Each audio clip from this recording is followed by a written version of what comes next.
Oke,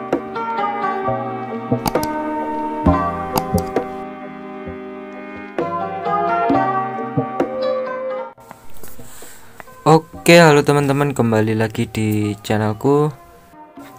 Pada video kali ini saya akan sedikit memberikan, mungkin lebih tepatnya saran ya, kepada teman-teman semua yang sedang memelihara ikan cana pada khususnya.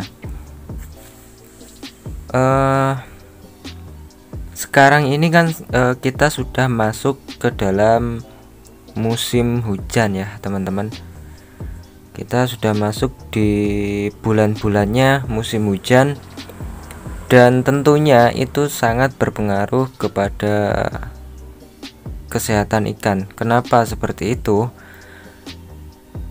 Pada waktu musim hujan itu biasanya suhu entah itu suhu ruang ataupun suhu di air pun akan menjadi turun ya teman-teman ya.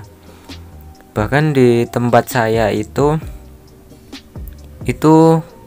pada musim sekarang ini, pada kondisi saat ini, itu suhu yang ada di sini itu bisa sampai 20 derajat Celcius teman-teman, dan itu lumayan dingin ya teman-teman ya.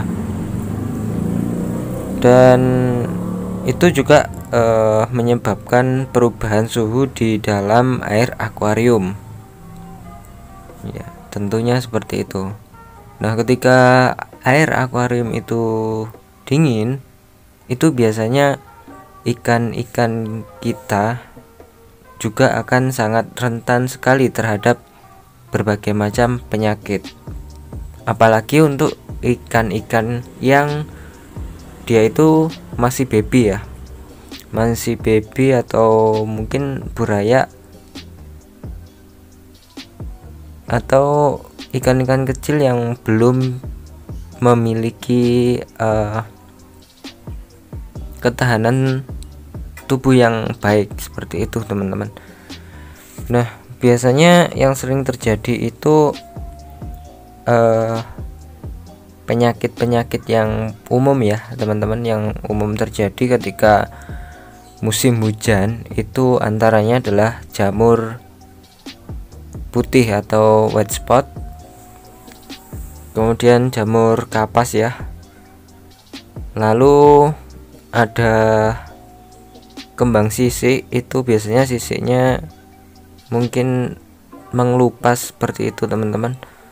Kemudian penyakit lainnya itu berupa bintik merah. Bintik merah ini nanti bisa menyebabkan borok ya teman-teman, atau mungkin terlihat seperti membusuk gitu teman-teman di tubuhnya itu, cuma ini seperti borok berwarna kemerahan seperti itu teman-teman. Dan yang terakhir itu biasanya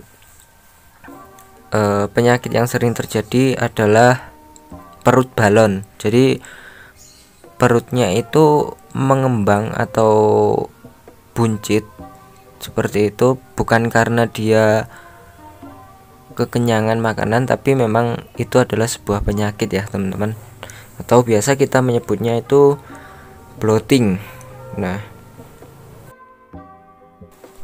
oke, lalu langkah apa saja yang perlu kita lakukan tentunya untuk mengantisipasi berbagai macam penyakit di musim hujan ini. Itu kalau saya pribadi ya, mungkin teman-teman punya pendapat lain silahkan ya. Jadi kalau menurut saya itu yang paling utama, yang paling penting itu adalah menjaga kualitas air. Jadi setidaknya seminggu sekali lah kita harus sifon itu air di akuarium. Kemudian untuk pencegahannya yang kedua, itu teman-teman bisa menggunakan air ketapang ya, atau pakai daun ketapang kemudian dimasukkan ke akuarium langsung, itu bisa teman-teman, atau direndam dulu di air, kemudian air rendamannya itu kita masukkan ke akuarium juga bisa. Lalu biasanya juga saya menambahkan itu garam ikan ya, dan juga obat anti jamur. Sedikit saja untuk garam ikan dan obat anti jamurnya. Lalu karena air akuarium itu turun, untuk suhunya, suhu air akuarium turun, maka dibutuhkan heater ya, heater untuk menaikkan atau menjaga suhu air akuarium agar tetap stabil. Cuma kalau tidak punya, saya pun juga tidak punya ya teman-teman ya, kalau tidak punya, usahakan akuarium kita itu tetap bisa terkena cahaya matahari ya, walaupun itu tidak secara langsung. Intinya jaga terus kondisi air akuarium kita agar tidak terlalu dingin, seperti itu teman-teman. Untuk tankku sendiri itu semua ada di dalam kamar ya, karena saya ngekos teman-teman, jadi semuanya saya taruh di dalam kamar saya. Cuma di sini saya taruhnya itu tepat di samping jendela ya teman-teman. Jadi kalau pagi sampai siang itu dia terkena cahaya matahari.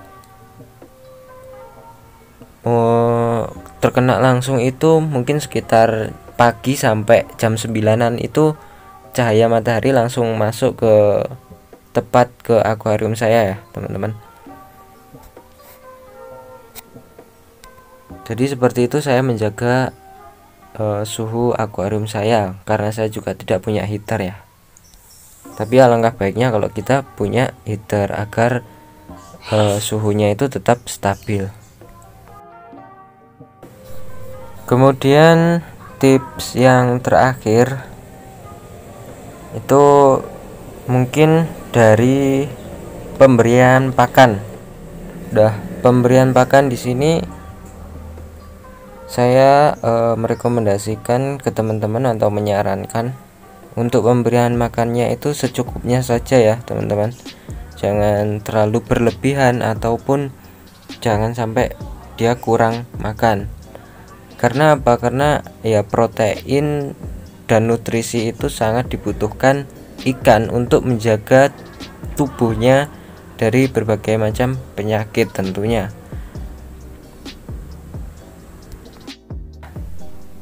Jadi seperti itu ya teman-teman ya, kurang lebihnya yang bisa saya sampaikan, saran yang ingin saya sampaikan, semoga bisa bermanfaat buat teman-teman semua. Mohon maaf kalau ada salah informasi ataupun kekeliruan dalam saya memberikan informasi, dan ya kurang lebihnya saya mohon maaf, dan ya terima kasih.